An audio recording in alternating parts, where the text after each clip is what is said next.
Harry et Meghan Markle, au fait, comment gagnent-ils de l'argent?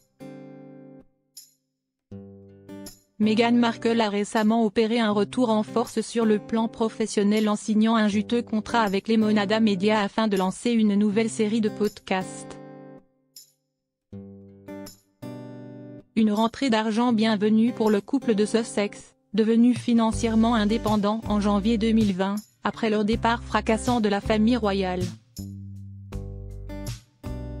De quoi vivent-ils exactement? Lumière sur leurs sources de revenus. Meghan Markle a de quoi se réjouir.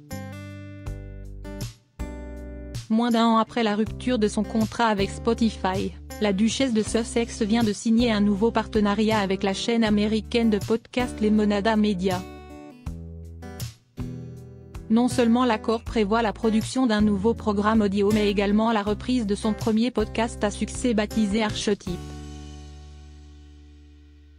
Je suis fière de pouvoir désormais annoncer que je rejoins la brillante équipe de Lemonada pour continuer mon amour du podcasting, a-t-elle fait savoir dans un communiqué. Fière et forcément aussi un peu soulagée. En effet, les Sussex se doivent de multiplier les sources de revenus pour financer leur luxueux train de vie, entre villas californiennes, jets privés et sécurité. Depuis janvier 2020, et leur départ de la famille royale, ils sont devenus financièrement indépendants.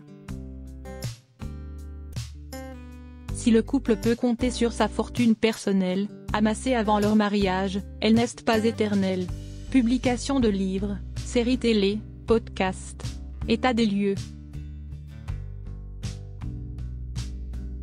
1. Les héritages.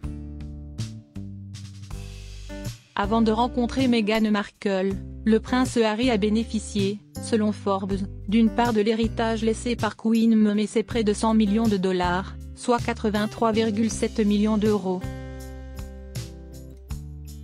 Disparu tragiquement en 1997, le duc de Sussex a également touché une part importante de l'héritage de sa mère Lady Diana, estimée à 10 millions de dollars, soit 8,3 millions d'euros. Plus récemment, l'héritage touché à la mort de la reine Elisabeth II en septembre dernier par le trublion de la couronne reste un mystère.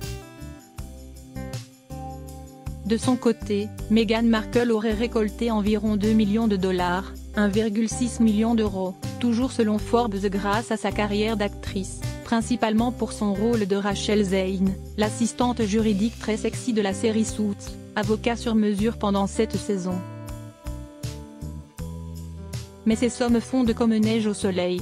Les Sussex doivent donc se retrousser les manches et partir à la chasse au contrat. 2. Les salaires et investissements. Le prince Harry a servi pendant 10 ans dans les forces armées britanniques, notamment lors de 2 missions en Afghanistan en tant que contrôleur aérien avancé et pilote d'hélicoptère Apache. Selon Business Insider, le duc de Sussex a gagné environ 50 000 dollars, 46 000 euros, à l'année quand il s'est hissé au rang de capitaine. Aujourd'hui, le prince Harry touche un salaire fixe en travaillant pour la start-up BetterUp, une application de coaching d'entreprise.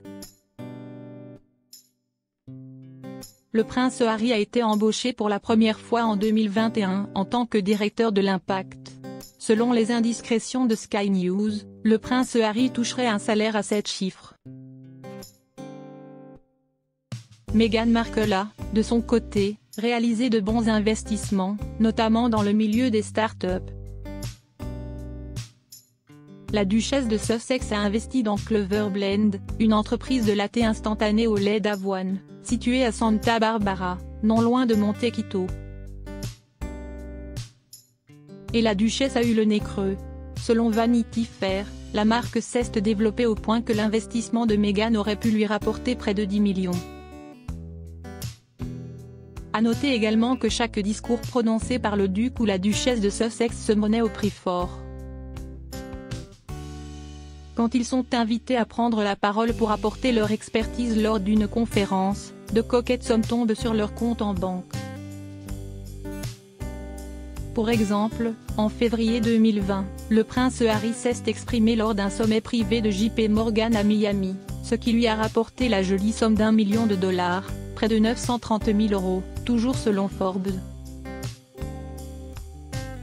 3. Les incursions littéraires. Meghan Markle et le prince Harry monétisent également leur affiliation à la famille royale pour gagner de l'argent, et s'improvisent conteurs d'histoires croustillantes. Le couple a signé un gros contrat avec l'éditeur Penguin Random House en 2021, d'une valeur estimée à $40 millions, 36,7 millions d'euros. L'autobiographie explosive du prince Harry, intitulée Le Suppléant, en fait partie. Si Harry a prévu de soutenir des organisations caritatives britanniques, Wellchild et Sentebale, les recettes sont conséquentes pour ce livre qui a connu un record de ventes.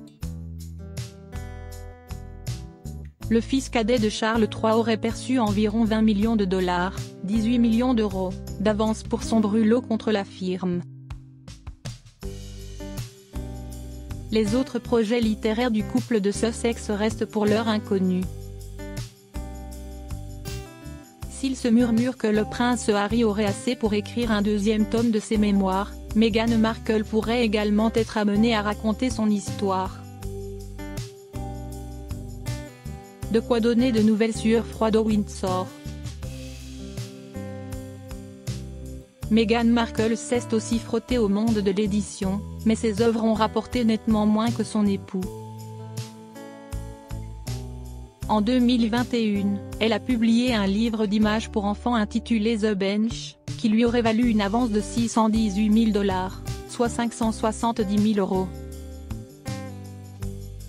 Le livre de 167 mots, qui comporte une illustration de la fille du couple alors nouvellement née, Lilibet Diana, a atterri sur la liste des best-sellers du New York Times, mais on ne sait pas exactement combien il s'est finalement vendu, rapporte Forbes. 3 ans plus tôt, quand elle faisait encore partie de la famille royale, la duchesse de Sussex avait publié un livre de cuisine dont l'intégralité des recettes a été reversée à un groupe de cuisine d'une communauté de l'ouest de Londres. 4. Les plateformes de streaming. Concernant Netflix, Meghan Markle et le prince Harry ont perçu une avance de $100 millions, soit 92 millions d'euros, sur 5 ans avec pour objectif de produire des documentaires, des séries, des longs métrages, des émissions scénarisées et des programmes pour enfants.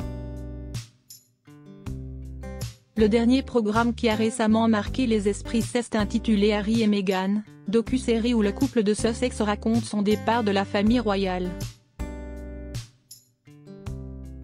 Un projet de série animée pour enfants, baptisé Pearl, a été annoncé puis abandonné par la plateforme. À l'avenir, un documentaire sur les Invictus Games fondé par le prince Harry en 2014 pourrait voir le jour. Présent à Vancouver pour l'édition de 2025, le couple était entouré de caméras. Preuve que des projets sont en cours. 5. Les podcasts. Il y a peu, le couple de Sussex pouvait également compter sur leur contrat avec Spotify, d'une valeur estimée à $20 millions, soit 18 millions d'euros. Pour eux, Meghan Markle a produit la série Archetype, conversation entre la duchesse de Sussex et plusieurs femmes influentes, qui avait connu un joli succès. Mais le contrat entre la plateforme et le couple a pris fin en juin 2023. Le 13 février dernier, Meghan Markle annonçait se relancer dans l'aventure podcast, avec la plateforme américaine Lemonada Media. Le montant du contrat n'a pas été dévoilé.